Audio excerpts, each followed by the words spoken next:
Boa tarde, colegas. Esperamos encontrá-las todas bem. Hoje daremos continuidade nos trabalhos referente ao livro As 100 Linguagens da Criança. Nosso grupo é formado por Ana Carolina, Ana Cristina, Andressa, Fabiane, Fernanda e Maiara.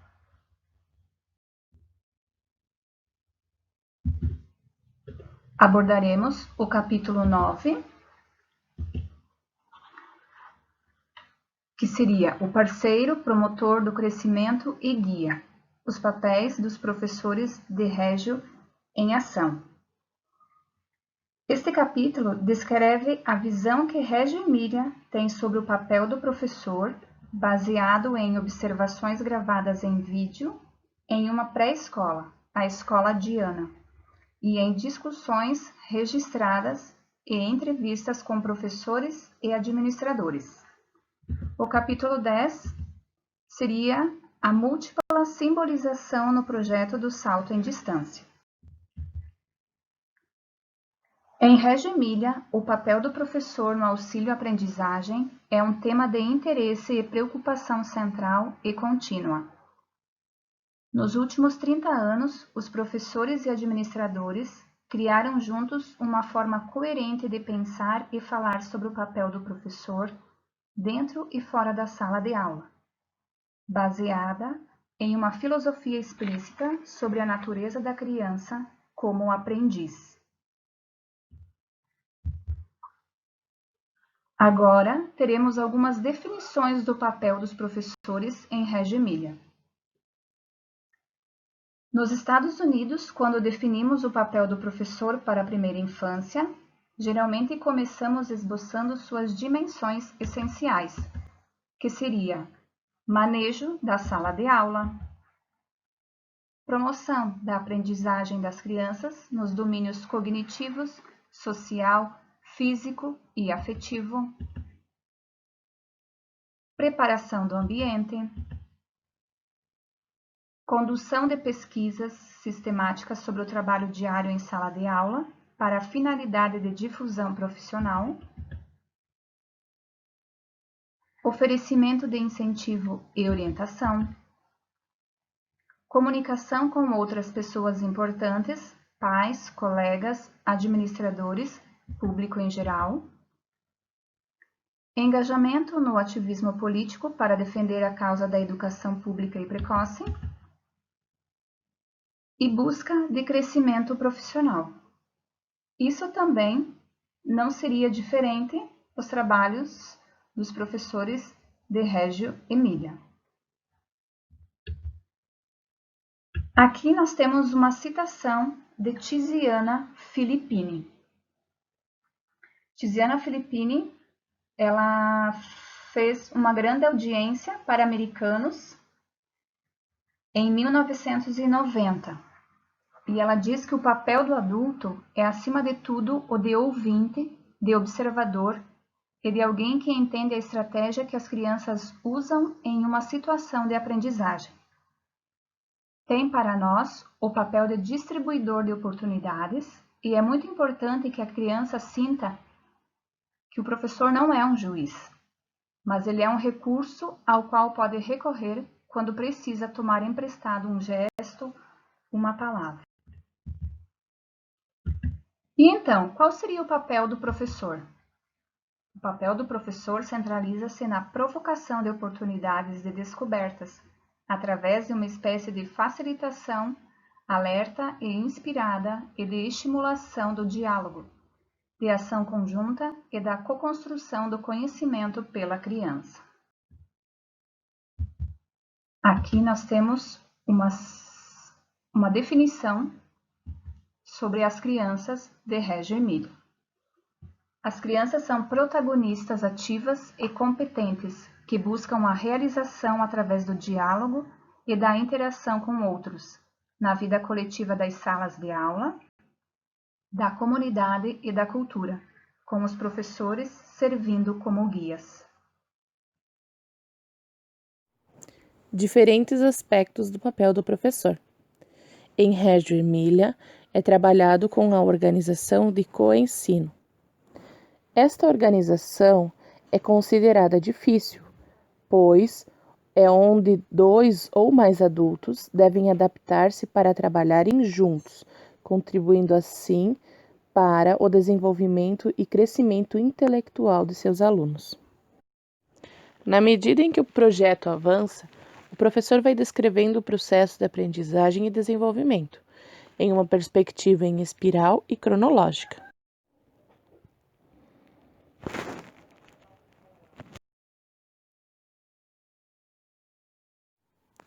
Para tornar a aprendizagem mais significativa, os professores comunicam-se com os pais, explicando o projeto, encorajando-os a envolverem-se com as atividades de seus filhos e, com isso, compreenderem a infância de um modo mais rico e complexo. O professor guia a aprendizagem de um grupo de crianças, buscando as ideias dos indivíduos para usá-las na formulação da ação do grupo. Escrever o que as crianças dizem, depois ler seus comentários, buscando com elas os insights, é o que vai motivar as questões e as atividades do grupo. Examinar a questão, a hipótese ou o argumento de uma criança torna-se parte de um processo contínuo de levantar e responder questões para todos. A dúvida e a observação de uma criança leva as outras a explorarem um território jamais percorrido. Durante o projeto, o professor age como uma memória do grupo e discute com as crianças os resultados da documentação, permitindo que revisitem seus sentimentos e os sentimentos dos outros. A equipe de ensino trabalha para planejar e documentar o projeto. Enquanto trabalha com um grupo de crianças, cada professor faz suas anotações para discutir mais tarde com outros colegas. A documentação sistemática gera novas ideias sobre o currículo e sobre a aprendizagem. O objetivo dos professores não é facilitar a aprendizagem, e sim estimular a aprendizagem, tornando-a mais envolvente para seus educandos.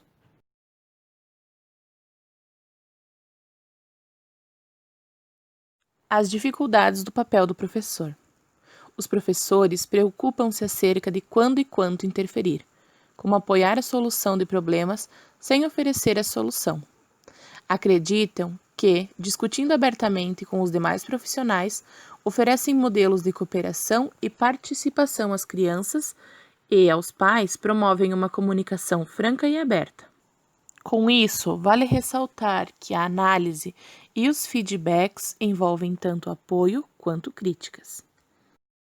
Para os professores, o foco de uma discussão é prosseguir até ficar claro que todos aprenderam algo e avançaram em seu pensamento. A discussão deve continuar até aparecer uma solução ou um próximo passo. Os professores aceitam prontamente discordâncias e esperam uma discussão extensa e com críticas construtivas, pois é assim que será o melhor meio de avançar. Exemplos de comportamento dos professores. 4 curtos registros de observações gravados na escola de Ana, de diferentes tipos de comportamentos dos professores vistos geralmente nas pré-escolas de Reggio Emília. O professor dá início à ação das crianças. Neste episódio de gravação, a professora Júlia Notari age como uma ofertante de ocasiões. Observa a sua flexibilidade e carinho ao atender às necessidades de uma menininha que não está pronta para o ingresso em uma atividade focalizada. O professor dá início à ação das crianças. Nesse espaço compartilhado, a coprofessora Paola Notari está trabalhando grandes quantidades de argila com 8 crianças de 3 anos. Ela oferece instruções sobre o uso correto dos materiais e das ferramentas como parte do processo de facilitação, apoio e encorajamento. Tenta oferecer ajuda e os conselhos necessários para que as crianças atinjam as suas próprias metas. A professora transforma uma disputa em uma hipótese a ser testada. Nessa gravação, a professora Laura Rubizzi senta-se com as crianças de 5 anos em uma mesa pequena. Seu grupo está envolvido em um projeto de livretos de instruções. Após um debate entre as crianças, discordando entre si sobre como seria elaborado o livreto, a professora deu uma sugestão construtiva para que as crianças desenhem ambos os tipos de figuras. Observe como a professora coopera para salientar o interessante problema a ser resolvido com uma comparação de ideias. Laura, sem aumentar ou chamar atenção para a possibilidade de magoar sentimentos, oferece apoio a um aluno em um momento particularmente delicado. A professora encoraja as crianças a solucionarem suas próprias disputas. Nessa escola, as crianças recebem maior responsabilidade na preparação da mesa para o almoço, conforme sua idade. As crianças de 5 anos revezam-se, decidindo quem sentará onde. A professora Júlia entra no refeitório e observa uma disputa para sentar em determinado lugar. Ela decide não interferir, dizendo: cheguem a um acordo vocês dois. Júlia afirma que julgou apropriado minimizar a situação e deixar que as crianças se remanejassem sozinhas. Conclusões.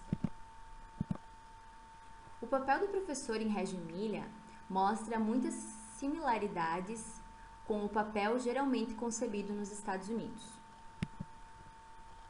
E lá, o professor da pré-escola sempre permanece com o mesmo grupo de crianças e pais por 3 anos. Os professores tentam promover o bem-estar das crianças e encorajar a aprendizagem em todos os domínios: cognitivo, físico-motor, social e afetivo. Sua tendência para engajarem-se com colegas em críticas extensas e mútuas e autoavaliar seu comportamento de ensino distingue notavelmente os educadores de Reggio Emilia.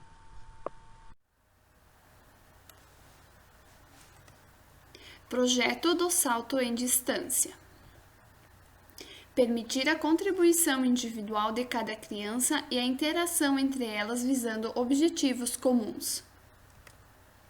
Este projeto apresentaria muitas oportunidades para a exploração de conceitos de justiça, conceitos de medição e de tempo e distância. Projeto do salto em distância. Temos então os ciclos de simbolização, que são: a aprendizagem e a construção do conhecimento têm um curso mental próprio, cheio de reproduções mentais, reflexões e repetidas representações.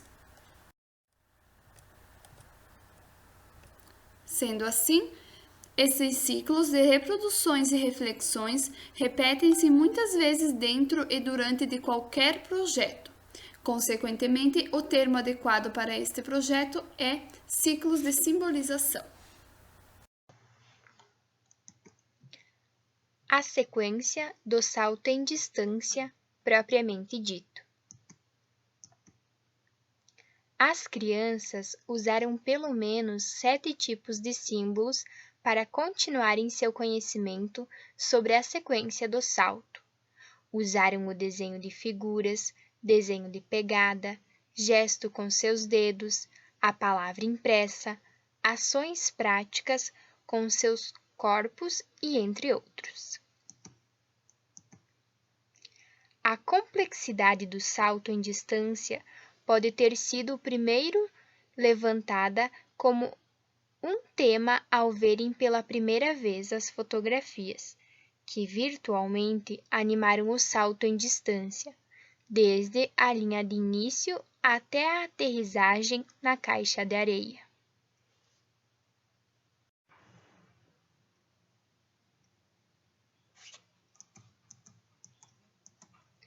a sequência do salto em distância propriamente dito.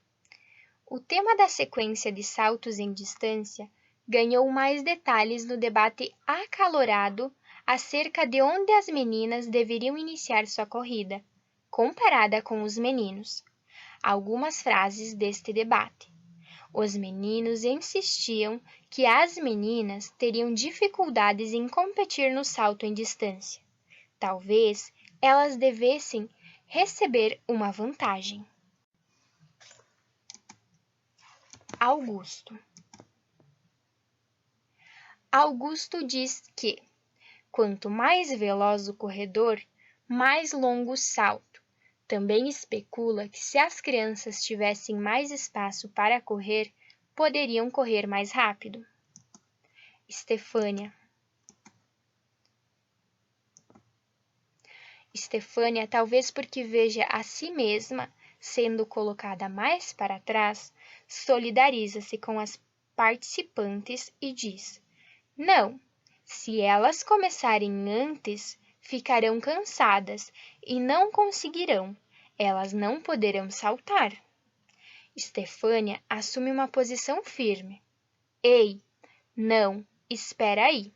Já decidimos sobre a regra. As meninas devem começar na mesma linha de partida que os meninos. Lorenzo diz: talvez eu tenha entendido mal. Ela tem que começar mais para frente, porque tem muita pouca força, e assim não ficará muito cansada. O que impressiona nessa discussão do grupo é a rapidez tanto de Lorenzo quanto de Estefânia para realizarem suas ideias ao estado atual do debate. Os objetos em réplica ajudam as crianças a manterem relações complexas em mente, de modo que podem realizar transformações mentais sobre essas relações. As professoras descobriram muitos modos de ajudar as crianças a externalizarem seus pensamentos para os outros, o que tornou possível as crianças compartilharem um significado comum. Ao final dessa porção do ciclo, levou diretamente ao desenho de pôsteres, para que as regras da sequência do salto em distância. Dessa maneira, decidiram fazer 3 pôsteres, na qual estabeleciam regras claras e justas.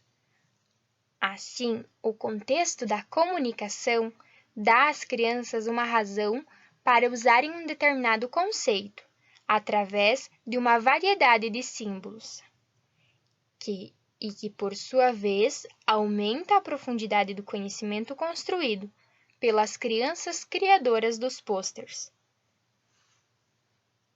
Portanto, vemos como um projeto comum pode emprestar integridade às várias atividades simbólicas e aprofundar o conhecimento sobre o mundo, bem como as próprias habilidades.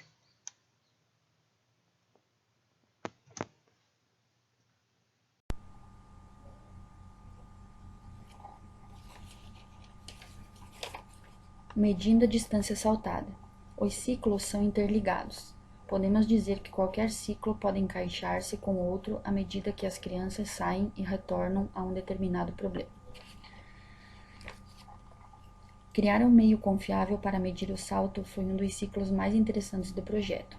Então, aqui nessa parte, eles saltavam na caixa de areia e eles descobriram sozinhos uma maneira de medir esse salto e como que aconteceu.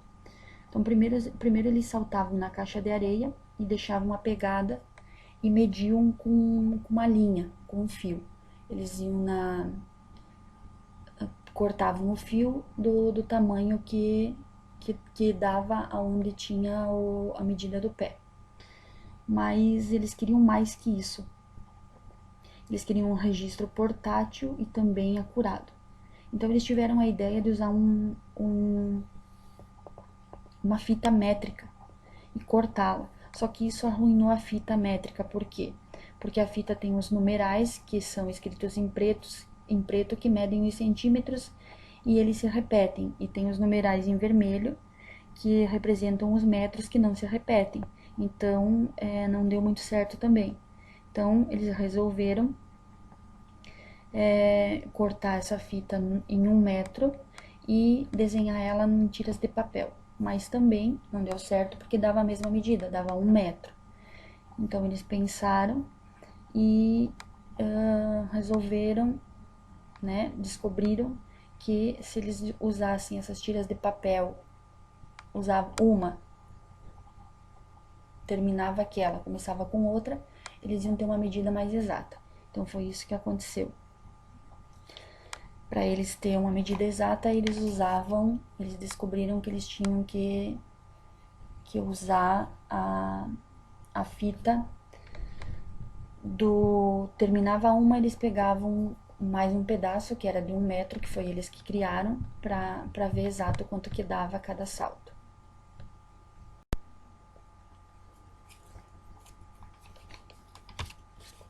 Símbolos e sistemas de símbolos. Podemos concluir, então, com o projeto do salto em distância da Escola Diana, de como os sistemas de símbolos podem apoiar uns aos outros ou gerar um conflito construtivo, pois, enquanto as crianças tentavam obter um entendimento mais coerente de tempo, distância e regras de igualdade, elas externalizavam suas teorias como gestos, fala e texto. As 100 linguagens da criança é o título escolhido pelos educadores em Reggio Emília para referir-se à sua exposição itinerante. Para os educadores norte-americanos, a adequação deste título foi interpretada pela sua apreciação da diversidade com a qual as crianças aprendem. E para este capítulo do livro, o título foi interpretado como ressignificando que todas as crianças aprendem melhor quando podem usar múltiplos sistemas simbólicos para o entendimento das relações complexas.